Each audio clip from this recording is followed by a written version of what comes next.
High বন্ধুরা, good evening. তো আমাদের সন্ধ্যের নাস্তার জন্য আমরা করেছি পটল আর আলুর ভর্তা। তো আমি প্রথমে পটলগুলো এবং আলুগুলোকে ভালো করে ধুয়ে কুকারের মধ্যে সেদ্ধ করতে বসিয়ে দিলাম। পটল এখন নতুন সবজি, দামও বেশি। তো এরপর আমার এগুলো সেদ্ধ হয়ে গেছে। এগুলিকে আমি সেদ্ধ করে নামিয়ে রেখে দিলাম। নামিয়ে রেখে আমি কুকারে একটু সর্ষের তেল দিয়ে দিলাম সামান্য পরিমাণ। এতে এবার আমি শুকনো লঙ্কা ভেজে নেব।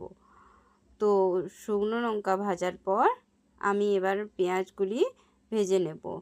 আমি পেঁয়াজগুলি কেটে রেখেছিলাম।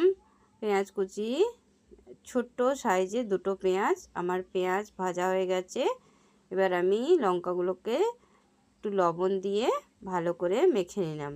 এরপর আমি ওই আলু এবং পটলগুলোকেও একসঙ্গে ভালো করে মেখে নেব। আলু পটলগুলো ভালো করে মথে নিয়ে আমি এতে দিয়ে দেব সামান্য পরিমাণ লবণ এবং পেঁয়াজ ভাজাগুলো। পেঁয়াজ ভাজা এবং লবণ দিয়ে আমি এটাকে আবারও ভালো করে মাখিয়ে নিলাম। দেখুন আমার রেডি। পান্তা খাবো তাই একটু লেবু নিয়েছি।